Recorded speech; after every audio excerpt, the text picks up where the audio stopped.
Hello everyone and welcome to this video.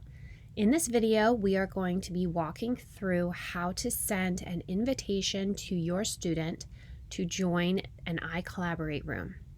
Now, this video is with the assumption that this is your first session with the student and their first invitation into iCollaborate. So what we're going to do to start is we're going to go up to the Actions tab and click here and click Send Invitation. When we do that, this box is going to come up. Now we have two ways that we can invite a student for the first time into an iCollaborate room. We can use this box to send them an invitation via email, or we can generate a URL to copy and paste into a personal email or another method of connecting with a student. So let's walk through the first one. If we're going to send them an email directly from iCollaborate, this would be the subject line of your email, and let's say our student's name is Max. So we'll just put in here Max's iCollaborate link. Now in the recipient, obviously here we're putting the email of the parent and student that we are inviting into the iCollaborate room. For now, I'll just go ahead and click our fearless leader, Dan Asher. Now in the message box, this is going to be the body of the email and the content besides just the link. So we can say, here is the link to Max's iCollaborate room.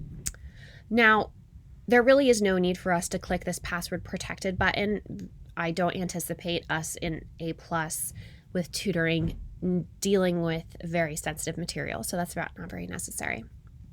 This validity period, however, is very important. If you click the one-time button, the link that you send to the student will only be valid for one time, and that will require you to constantly be sending your student invitations to join the iCollaborate room, which is probably not a way you want to set up your tutoring. If you were to click period, then the URL that is generated is going to be valid only for a certain period of time, and you can select those dates here. What we recommend is that you click endless, and here the student will have access to the iCollaborate room for the duration of your tutoring, and it will enable him or her to use the same link to enter the iCollaborate room, as well as to go back to the room in between sessions to review the material. Now, if I were to send this email just through, I can click send right here and it would pop up in the email of my parent and student. Or I can click this button here that says generate URL, where I can copy and paste this email into the body of a personal email to connect with my student, or into any other way that's the best way to contact them. Now, it's important to note that this URL down here is not the same as this URL up here. Okay, so if we were to just send this URL to a student to invite them into a room, it is not going to work.